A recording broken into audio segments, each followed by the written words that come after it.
today, day 4 of Toe In, All In, my contribution after being such a consumer is the purpose of this is to comfort the afflicted and afflict the comfortable. I'm not really interested necessarily in that second part.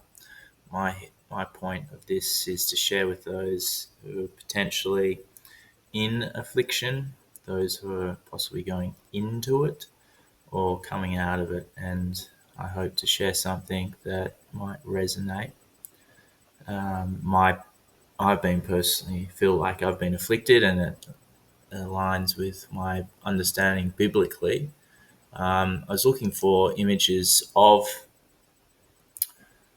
that capture that more accurately represent the affliction. And this one is an image of Jeremiah and his time in the pit when he was forsaken by those in positions of power, and he was doing what he was commanded and was being mistreated by those that he was seeking to help. And I think this is one of the better depictions of affliction in terms of the suffering is isolated. It is to the individual. There is a sense of darkness and separation, isolation. I've already mentioned coldness and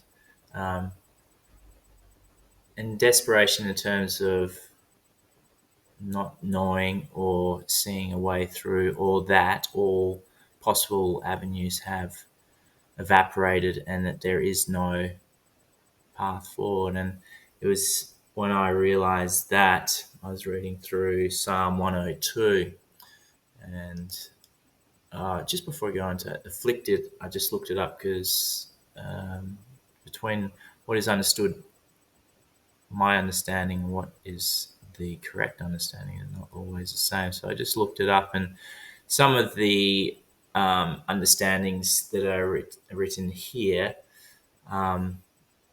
talking here about self-abasement and affliction, which one can do in submission. Mine was more to do with maybe depression or being afflicted in the sense that I was reaping the consequences of my choices and the attitudes and beliefs that I had that aren't righteous or do not stand up to eternal scrutiny. And so that's my understanding of the word afflict that's used in that psalm, as well as another one I'll show you shortly. It's ana, and when it comes across here to the English Concordance, it says where they will be enslaved and oppressed oppressed. So oppression, 400 years. That's talking about the Hebrews, those descendants of Abraham, particularly through Isaac and Jacob, and then not theirs, and shall serve them, and they shall afflict them. So the affliction there is referring to the slavery that the Hebrews were placed under by Pharaoh and other Egyptians. So there's loose. It's not fully encapsulating what I have experienced, because much of what my affliction has been is it's both internal and external, but I want to just take it as mine because it's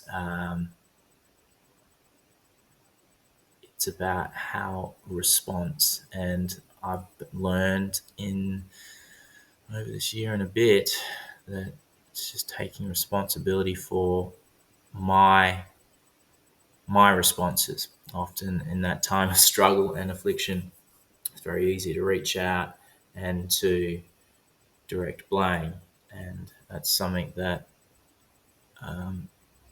I believe now is unrighteous, but it's how to do that. And I feel as though there's been a slight breakthrough, and the question is, well, how did I get that breakthrough? And the breakthrough was actually through Psalm 102. And it's interesting, came across this prayer of an afflicted person who's grown weak and pours out a lament before Yahuah. I call him Yahuah. That's what I've been, after my study, led to believe that that is his name, and that's what he calls us to call him by his name, not by a title, and to be specific. And I might do something on names later, but today it's about affliction, and more importantly, for me, I remember I was on my bed and I, for some reason, read Psalm 102, and this is what caught my attention. Prayer of afflicted person who has grown weak and pours out a lament. I feel like my life has fallen apart, and I think I mentioned that in previous days. And I guess when I saw that, it resonated with me because it, I think, accurately reflected my situation. And I, at that point in time, was willing to accept it, as well as accept the responsibility. As in that, this particularly, for my days vanish like smoke, my bones burn like glowing embers. I did feel quite hot. There was, particularly in the back of my head, my heart is blighted and withered like grass with the smoke. This is it. In my distress, I groan aloud and I'm reduced to skin and bones. It also talks about how I'm the image of a smoked wine. Is it in this one? A smoked wine vessel. And anyway, what was... Actually, let's go back and find out exactly what it was. It was the smoked...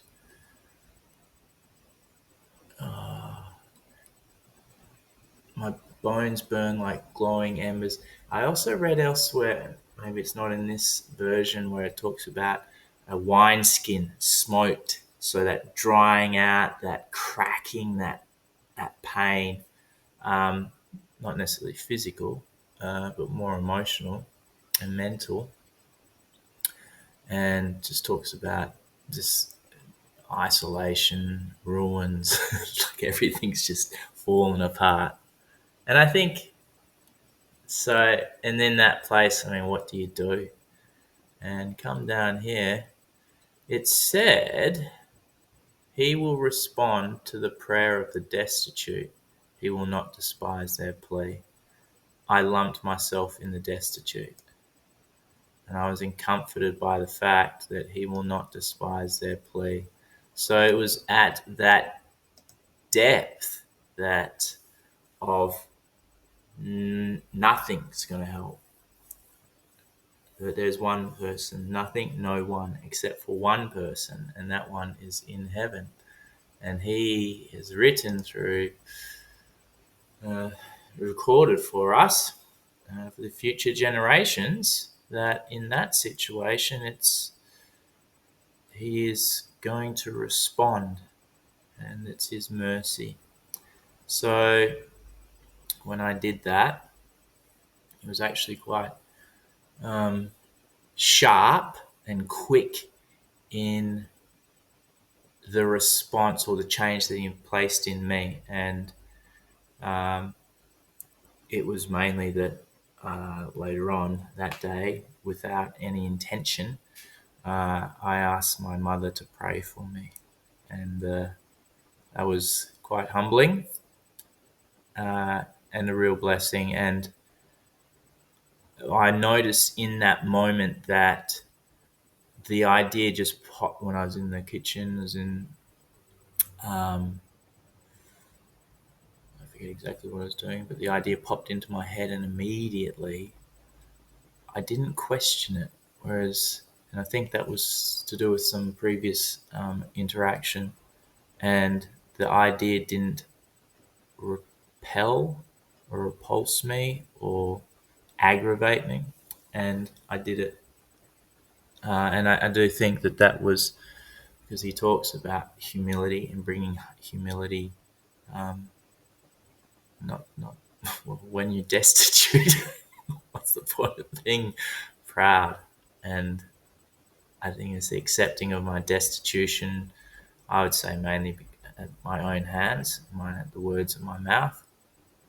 But even when I fall and have been trapped and been placed in a pit of my own making, he he will not despise their plea.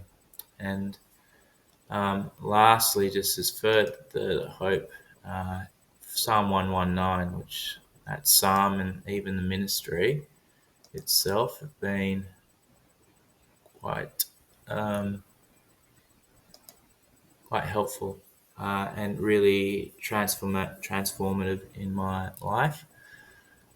It was good for me to be afflicted that I might learn your statutes, and I think in preparing for this, I didn't know exactly what I learned, but it's not for me. It's been learning his statutes. That's been the whole part of the whole process. But I think it's the humility that not doing this proudly, and it's not just necessarily walking in the law. And I just notice here, it's delighting yourself in the law, that it's not hard and fast, as in being gentle and patient, just as he says, come and learn of me, I'm gentle and humble of heart. And I think for me, this whole process of affliction has been the humbling, and I hope that for those who listen, and even for me and for others, that this is meant to be a comfort for the afflicted, to those who are in affliction, to those who have come through affliction, that can celebrate and give praise to and thanks to bringing us into affliction, because there are things that refine us, and that we are in his hands, and committed to him, he will make us, refine us, and that's what ultimately what he's called us to do. And it's comfort for those who are in affliction, that you cry out to him. He will not despise your plea. So plea away. It helped me. Bless you.